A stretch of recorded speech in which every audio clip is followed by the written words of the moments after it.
I always enjoyed a conversation of how much do running backs actually matter. I think it's a fascinating debate because for the longest time, they kind of got the credit for the entire rushing game. Recently, we've kind of realized that that's not exactly true. Offensive line gets a lot of credit, or at least deserves a lot of credit. But the one thing I've always maintained is I still believe there is a good amount of value in an elite running back. Maybe the good running back gets overrated, but I don't know if the elite running back does necessarily, probably still a little, but they're still really valuable and can definitely add a lot to a football team. And we're seeing it with Saquon Barkley, who is playing very good football right now, had a ton of yards, over 150 yards, although had 35 carries. So I mean, he's a bell cow back at this point. So let's talk about what he's doing and why how it's working. And we're gonna start off with a passing play. Why not? Have a little bit of fun with it. So it's gonna be a play action pass, and you're gonna have Barkley then run out to the flat. And these are kind of part of what makes Barkley so effective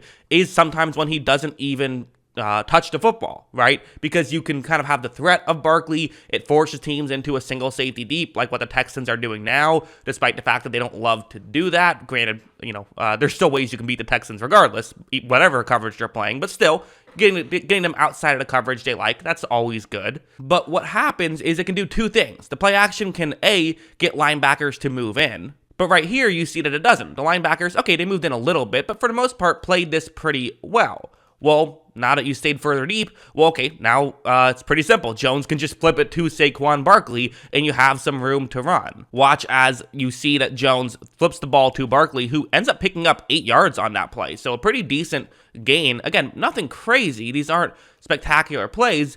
Part of the running game is that you don't get some of these splash plays, or you'll get a splash play or two, but maybe not as consistently as you'll see in the passing game. Typically, that's why great passing offenses score more points than great rushing offenses do. But at the end of the day, you can move the ball down the field, and that definitely adds some value to your team. A play like this is a great example of just what Barkley does. Because again, you watch, I think sometimes people think, okay, well, if you average 4 yards per carry, that's perfect because you'll get the first down every single time. It doesn't exactly work that way. Typically, someone who's averaging 4 yards per carry, you'll gain 1 yard, you'll gain 2 yards, you'll gain 5 yards, you'll gain -2 yards, but then you might gain like 20 yards. And it's kind of those types of plays where you wear out the defense with those other runs, and then eventually you can break them. If you can get some of those home runs, that's really what can allow you to have a successful rushing offense is explosives, and Barkley definitely can get explosives. This play, they're going to rush it to the outside with Saquon Barkley. Makes sense, right? Try to get him in open space if possible. Jones takes a snap. Jones hands it off to Barkley, who at this point, you see a running lane.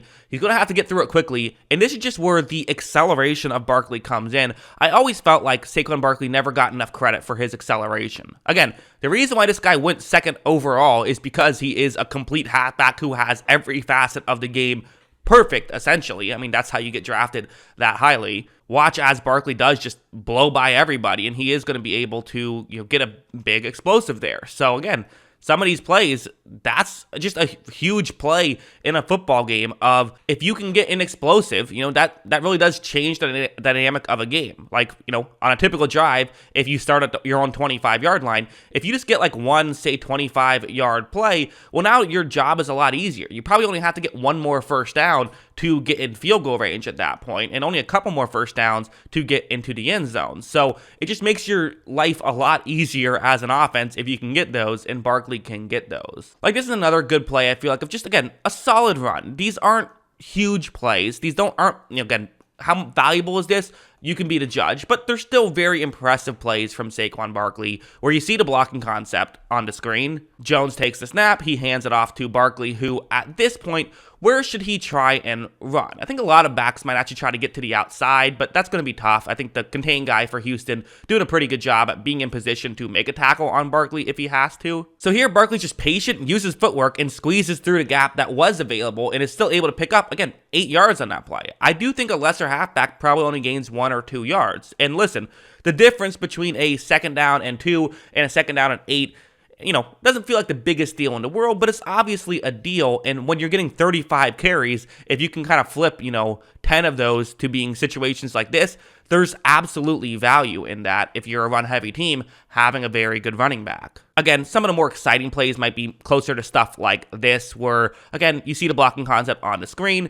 This is going to be a rush to the offense's right. Watch as Jones gives the ball to Barkley. You see the hole open up, and, again, that is something you have to make sure we're bringing up, is that this Giants offensive line has at times run blocked very well this season, which is obviously something that we're not used to saying, I think, because typically for Saquon Barkley, kind of the whole thing about him is that he has these incredible 1-yard rushes because he makes 6 guys miss before he gets 1 yard up in the field. That's typically kind of his calling card. But hey, we're seeing him with actual running lanes this season, and that's part of why I think we're seeing him just look so much better, and it's also part of what makes the running back position sometimes difficult to evaluate, is how much blame do you put on just the offensive line? Or, of course, the flip side, how much credit do you give the offensive line? You really have to be paying attention to with a close eye, because here we see there's a running lane for him to get through, but then we also see him make the most of it by running upfield and being able to pick up a decent chunk play again. So again, another one of those on a 2nd down and 8.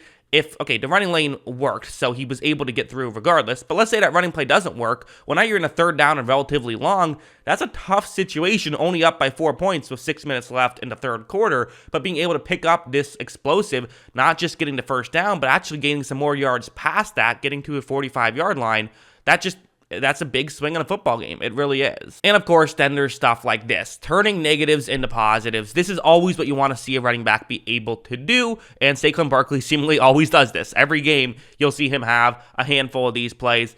This is one of the better ones. You see that Texans player is going to do a good job of disrupting this play, in my opinion. Watch him kind of, get in, and you had a wide receiver blocking him, which, usually it surprises the defensive lineman, which can kind of work out in that way. Didn't totally work out that time, but that's fine. At the end of the day, you did get the block you needed. Barkley's trying to get around the edge, and, he did a good job at getting past it there. He's at this spot, though, where it definitely slowed him down to where you hope that just a linebacker or somebody can come over and make a play on him. And this is, again, where the speed of Saquon Barkley is going to be a key factor here.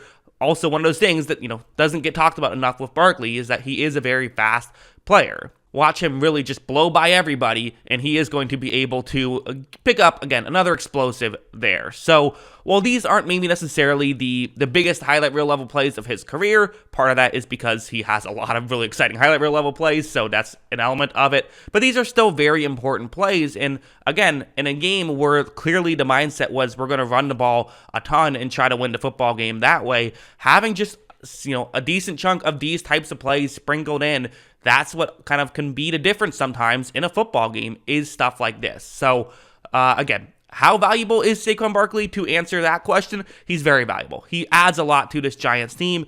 I don't know where they would be if they didn't have Saquon Barkley. I'll let you be the judge on that. But, Barkley clearly, still don't know if he was worth a number 2 overall pick, but I'll tell you this much. It's better having him than Sam Darnold right now if you're a Giants fan. At least that's what I think. What do you guys think? Let me know in the comments below. Always love hearing from you. And, of course, as always, thanks for watching.